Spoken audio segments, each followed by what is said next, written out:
오늘 하나님을 아는 삶이라는 제목으로 주신 말씀 전하겠습니다. 저는 29살 늦은 나이에 군대에 가게 되었습니다.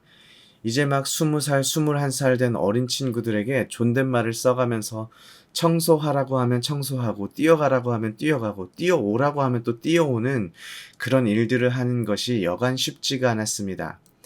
그래도 그 시절을 기억하면 저에게 너무나도 감사하고 과분했던 일이 있는데, 그것이 무엇이냐면 뒤늦게 들어온 한 친구가 저에게 "황상병님은 저의 기도 응답입니다 라는 말을 들려줬던 일입니다. 이 친구가 군대에 오기 전에 주일 예배 드리는 것에 대해서 걱정을 많이 했다고 합니다.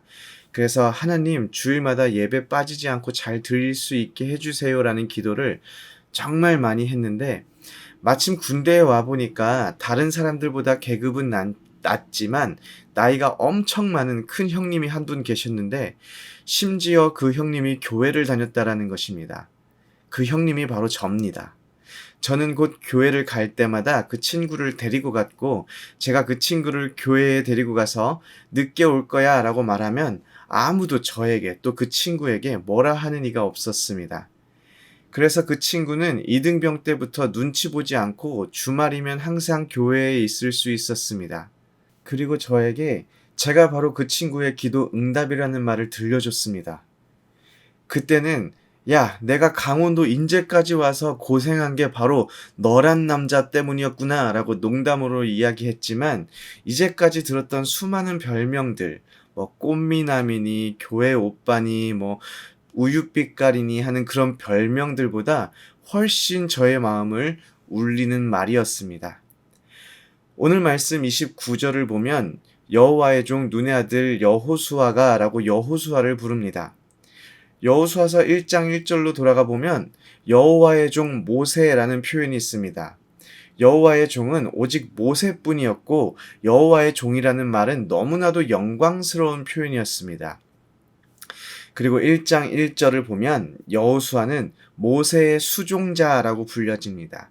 수종자라는 표현 때문에 무언가 대단한 일을 하는 사람인가 생각할 수도 있겠지만, 다시 말해서 모세의 종이라는 표현입니다. 여호수아는 모세의 종이었습니다.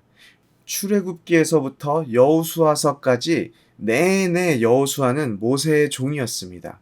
여호수아 5장 14절에 보면 여호수아가 여호와의 종으로 잠깐 표현되지만, 그것은 여호수아가 여호와의 군대 대장 앞에서 스스로를 겸손하게 낮춰 부르는 말이었지, 여호와의 종 모세와는 다른 표현이었습니다. 그런 여호수아에게 그의 삶을 통하여 붙여진 표현이 바로 여호와의 종 여호수아입니다. 여호와의 종이라는 말에서 여호수아가 여호와 하나님만을 섬기며 여호와 하나님께서 그에게 명한 모든 일들을 끝까지 최선을 다해서 감당해냈음을 우리가 알게 됩니다. 우리가 우리의 삶을 다 살아내었을 때 우리의 삶을 기억하는 이들이 우리를 참으로 여호와 하나님의 종이었다, 하나님의 청직이었다, 착하고 충성된 종이었다라고 우리의 삶을 표현해 준다면, 이것보다 귀한 삶이 어디 있을까요?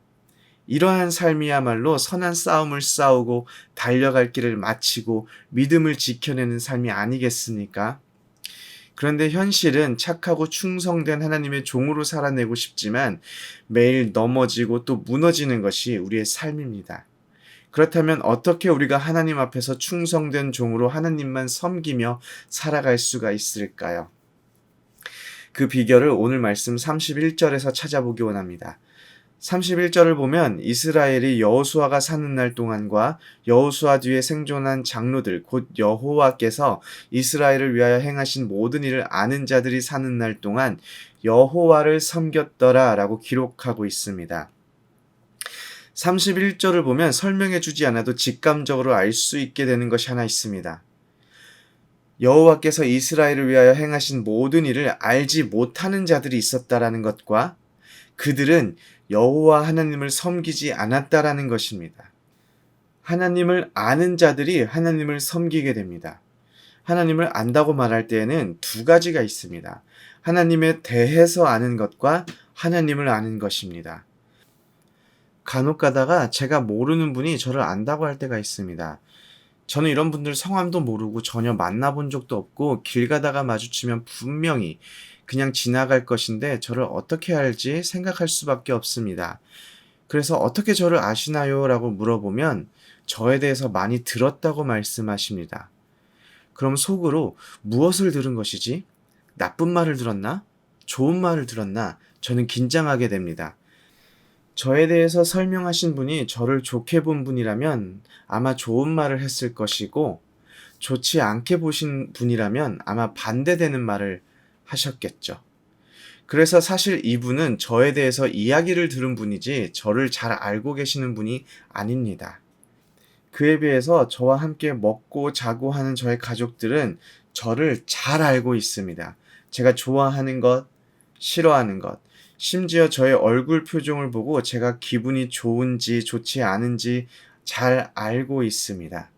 하나님에 대해서 알고 있다라는 것은 하나님에 관한 단편적인 정보를 가지고 있다라는 것을 의미합니다. 하나님에 대해서 알고 있는 것들은 우리의 삶에 어떤 영향도 미치지 않습니다. 하지만 하나님을 알고 있는 것은 다릅니다. 하나님을 안다는 것은 하나님의 성품을 안다는 것이고 하나님께서 하신 일들을 알고 있다라는 것입니다. 하나님 곁에서 하나님과 교제하며 하나님과 동행하는 삶을 살아내는 것으로 하나님을 알아가는 것입니다. 31절에 여호와께서 이스라엘을 위하여 행하신 모든 일을 아는 자들이 사는 날 동안 여호와를 섬겼더라 라는 말은 다시 보면 우리의 신앙생활의 성공은 다른 것이 아닙니다. 여호와 하나님을 아는 것입니다. 우리가 예배를 왜 드립니까? 하나님께 영광을 돌리며 그 속에서 하나님을 알아가기 위함입니다.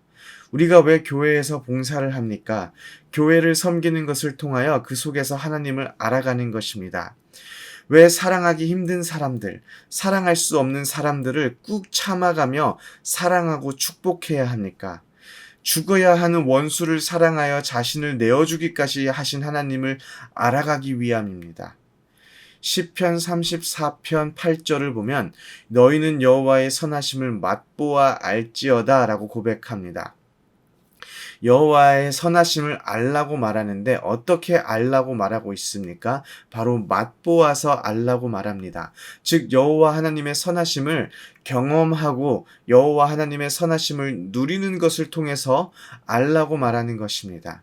하나님을 아는 것은 우리의 삶을 더욱 윤택하게 만들고 우리의 신앙을 더욱 품격 있게 만들어주는 것이 아닙니다. 하나님을 아는 것은 우리 그리스도인에게 선택이 아니라 필수입니다. 호세아서 6장 3절을 보면 호세아가 이렇게 외칩니다. 그러므로 우리가 여호와를 알자. 힘써 여호와를 알자. 그의 나타나심은 새벽빛같이 어김없나니 비와 같이 땅을 적시는 늦은 비와 같이 우리에게 임하시리라 하니라. 호세아가 이스라엘 백성들에게 여호와 하나님을 알면 더 좋고 모르면 어쩔 수 없고 라고 말하지 않고 힘써 여호와를 알자고 외칩니다. 여호와 하나님만이 우리의 삶의 유일한 구원자가 되어주시기 때문입니다. 여호와 하나님을 아는 만큼 여호와 하나님을 우리 삶 속에 누리면서 우리가 살아갈 수 있기 때문입니다. 부끄럽지만 이 설교를 하고 있는 저도 사실 여호와 하나님을 잘 알지 못합니다.